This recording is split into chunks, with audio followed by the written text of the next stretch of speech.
नमस्कार साथियों, स्वागत है आपका अपने online YouTube channel study with Anupam साहब में।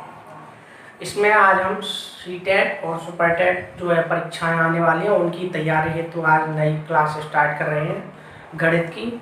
आपको साइकोलॉजी की क्लास चाइल्ड डेवलपमेंट की मिल जाएगी आज ही, और आज ही 1 मई से हम सीटेट सुपरटेट के लिए गणित की भी क्लास स्टार्ट कर रहे हैं। हमारा आज की क्लास का मुख्य उद्देश्य यही है कि हम गणित विषय की संकल्पना आपके सामने रखेंगे कि गणित विषय से शिक्षा के संबंध में गणितीय शिक्षा और गणित की कौन कौन सी विधियां हम विद्यार्थियों तक पहुंचाएं प्राथमिक कक्षा तक। ऐसा सीटेट और सुपरटेट के बारे में सिलेबस के बारे में थोड़ा सा डिस्कस करेंगे। तो गणित की क्लास में सुपरटेट और सीटेट में मिलता जुलता है सिलेबस, उसको एक बार लिख लेंगे थोड़ा सा। एक तो यह है कि अंकीय क्षमता,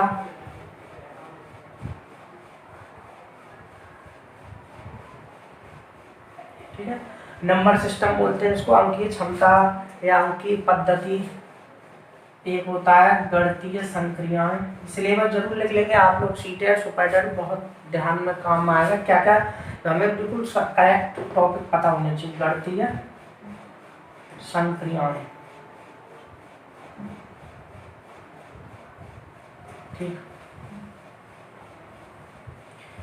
नेक्स्ट है दशमलव, क्योंकि हमें प्राथमिक स्तर का गणित बच्चे को बताना है, उसी हिसाब के हमें ज्ञान होना चाहिए। ऐसा आयोग और NCERT का रूल है, उसको हमें करना है। स्थानीय मान,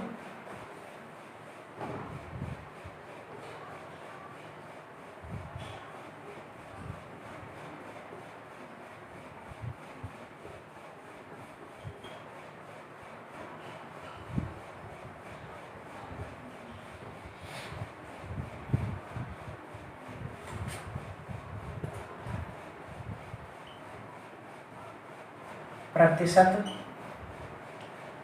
एक है विभाज्य, एक है गुणनखंड,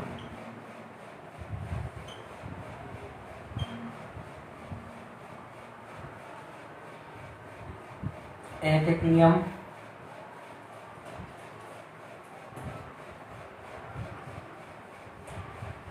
थोड़ा सा इसमें बीजगणित भी आएगा।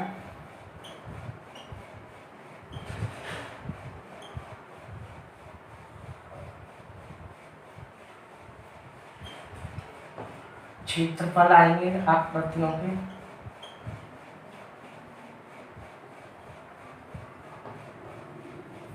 औसत पूछा जाएगा,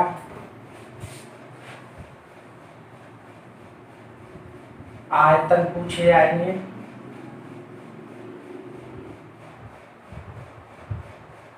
अनुपात पूछा जाएगा,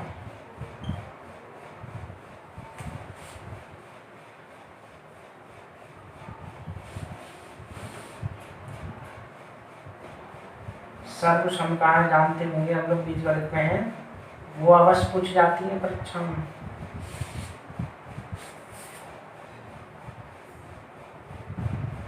सामान्य ज्यामिति, प्राथमिक स्तर के बच्चों को अवगत होनी चाहिए, ऐसी थोड़ी सी ज्यामिति भी हमें बतानी है। और सामान्य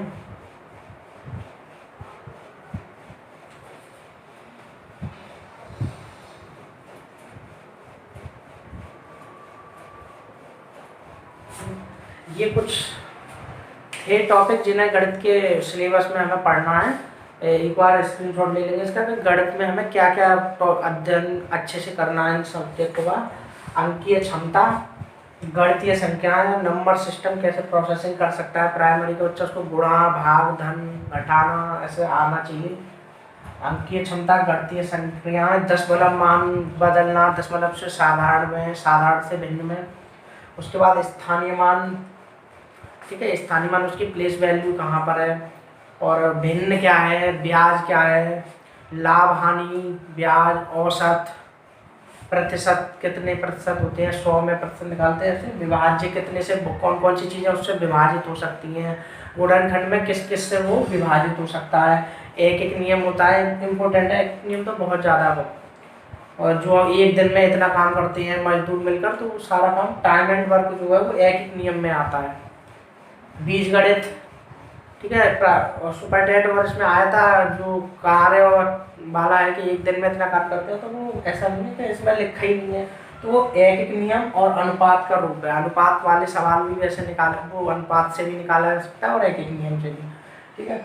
बीजगणित थोड़ा सा, और क्षेत्रफल, हर आकृति के वर्ग का, आकृतियों के प्रकार पता होने चाहिए हमें सबसे पहले तो। उसके बाद उनके क्षेत्रफल, आयतन निकालना इसमें पूछा जाएगा।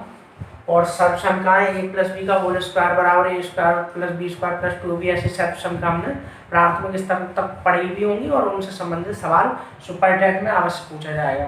बाकी सीटेट में भी यही सिलेबस है इनका। और सामान्य ज्यामिति और सामान्य सांख्यिकी की ऐसी परिकल्पना जो प्राथमिक स्तर तक हमें और विद्यार्थियों को आपस में पता होनी चाहिए। तो ये हम इन सब टॉपिकों को विस्तृत रूप से पढ़ेंगे और सीरियल से चलेंगे, ये फिर ऐसे और ये सारी चीज़ें आएंगी विधिवत उसमें। तो सबसे पहले तो बच्चों को हमें नंबर के बारे में बताना होता है कि हमारे यह अंक जैसे बन रहा है एक, तो ये कैसे बनता है, इसका मतलब क्या होता है, ये सारी चीज़ें। तो संख्याओं के बारे में हम सबसे पहले पढ़ाएंगे। अंक की क्षमता या नंबर सिस्टम जो होता है उसका थोड़ा सा आपको एक आइडिया दे देता हूँ। सिलेबस की स्क्रीनशॉट ले ली होगी आप लोगों ने।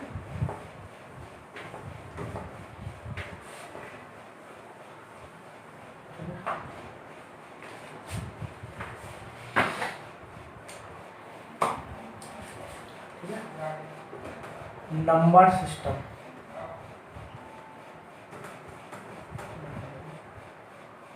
पहली क्लास नंबर सिस्टम से संबंधित होगी।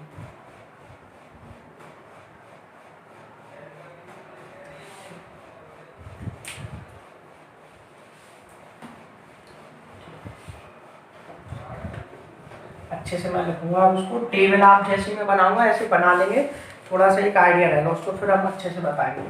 इसको बोलते हैं संख्या, ठीक है, संख्या पद्धति, नंबर सिस्टम, ठीक है। इसमें हम संख्याओं को डिवाइड करेंगे।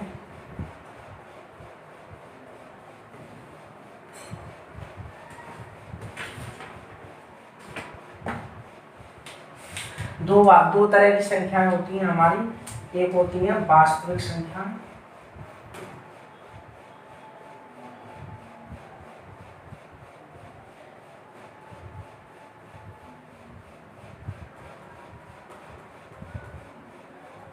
और एक होती है काल्पनिक संख्या। एक होती है वास्तविक संख्या और एक होती है काल्पनिक संख्या। देखिए सभी संख्याएं वास्तविक संख्याएं और काल्पनिक संख्याओं की एक बस बता देता हूँ। उसमें x प्लस आईटा वाई, ए प्लस आईटा बी, ऐसे आई करके एक शब्द यूज किया जाता है, उसे हम बोलते हैं वास्तविक काल्पनिक संख्या, इमेजिनरी नंबर। ये त्रिकोणमिति में प्रयोग किया गया है, तो उसको हमारा इससे कोई संबंध नहीं है। कभी कभी कुछ साइंटिफिक रीजन में इसको यूज किया जाता है। तो हमें पढ़ना अपनी जो रियल नंबर है, इनको इंग्लिश में लिख लेंगे रियल नंबर, ठीक है। वास्तविक संख्याएं कितने प्रकार की होती हैं? दो प्रकार की, तो इनको ध्यान रखना। वास्तविक संख्याएं कितने प्रकार की होती हैं, टेबल ध्यान से बनाएंगे। एक होती है पूर्ण संख्या,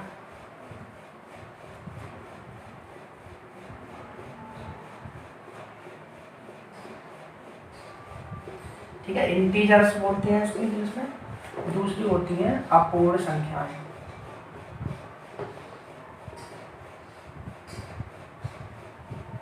पूर्ण संख्याएं, अपूर्ण संख्याएं।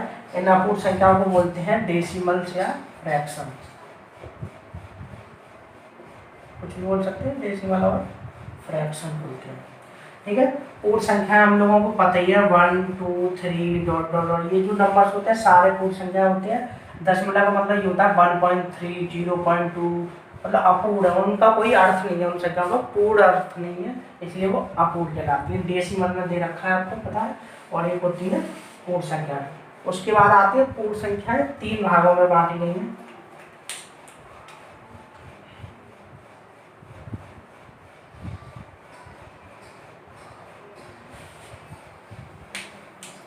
ठीक है, एक होती है पूर्ण संख्या शून्य, ठीक है, ध्यान रखना ये जो है, एक होती है धनात्मक,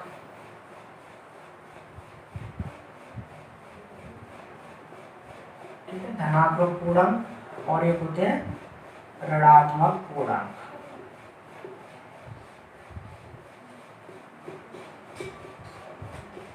ठीक है, शून्य तो एक संख्या है ही, पूर्ण संख्या है शून्य, यहीं से अब आपको एक क्वेश्चन पता चल गया, सीटेट में बहुत बार पूछा गया है, और खंड और इस सुपरटेट में पूछा गया था कि शून्य कौन सी संख्या है, तो शून्य पूर्ण संख्या है।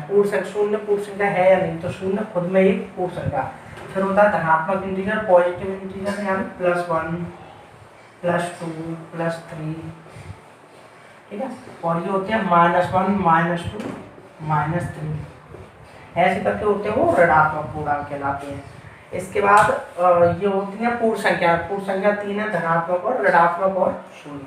इसके बाद ये अपूर्णांक भी कितने होते हैं, ये भी 2 प्रकार के होते हैं, ठीक है। एक होता है इसमें टर्मिनेटिंग, यानी समाप्त वाले, तो उसको हम हिंदी में ही लिखेंगे, चलो, समाप्त, तो वो उनको बोलते हैं हम इंग्लिश में टर्मिनेटिंग नंबर, इंग्लिश में आपने सुना होगा टर्मिनेटिंग। और ये असमाप्त, मतलब लगातार जारी रहते हैं, असमाप्त, तो इसको हम बोलते हैं नॉन टर्मिनेटिंग।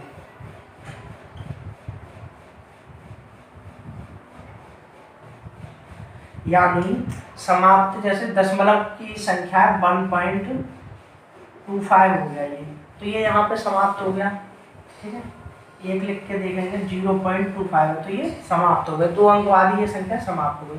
लेकिन नॉन टर्मिनेटिंग ये होता है कि 0.3333 आ ही रहा है, या 1.4444, ये रिपीट होते जा रहे हैं, रुकने का नाम नहीं ले रहे, तो वो अपूर्ण संख्या असमाप्त है, नॉन टर्मिनेटिंग कहलाएगी। इसके बाद यहाँ वापस आते हैं धनात्मक पूर्णांक और ऋणात्मक पूर्णांक। अब ये धनात्मक ऋणात्मक, तो ऋणात्मक हो गया, शून्य स्वयं में एक पूर्णांक है। उसके बाद आते हैं यहाँ धनात्मक पूर्णांक। तो धनात्मक पूर्णांक 2 प्रकार की होती है,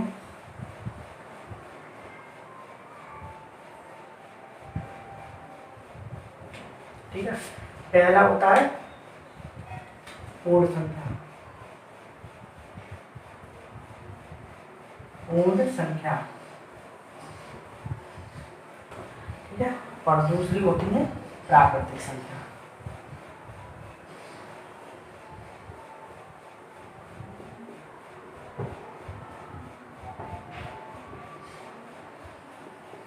ठीक है, पूर्ण संख्या और प्राकृतिक संख्या होती है धनात्मक पूर्णांक, ठीक है।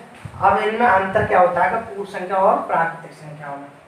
देखिए, अगर उस संख्या में हम यहाँ से लिखेंगे 1 2 3 4, ये सारी प्राकृतिक संख्याएं सबको पता है, लेकिन उसी प्राकृतिक संख्या के समूह में अगर हम शून्य, क्योंकि वो प्राकृतिक नहीं है, तो अगर शून्य को हम उसको, क्योंकि निर्माण किया गया, आर्यभट्ट ने शून्य की खोज की थी, तो शून्य प्राकृतिक संख्या नहीं है। प्राकृतिक संख्या 1 से लेकर अनंत तक सारी संख्याएं प्राकृतिक हैं, लेकिन शून्य प्राकृतिक संख्या नहीं है। अगर सारी प्राकृतिक संख्याओं के साथ शून्य को भी हम यहाँ ऐड कर देंगे, 0 1 2 3, और फिर वही सीरीज आ जाएगी, तो सारी संख्याएं फिर ये हो जाएगी पूर्ण संख्या, यानी शून्य को शामिल करने के बाद वो संख्याएं पूर्ण संख्या कहलाती हैं, सारी प्राकृतिक संख्या।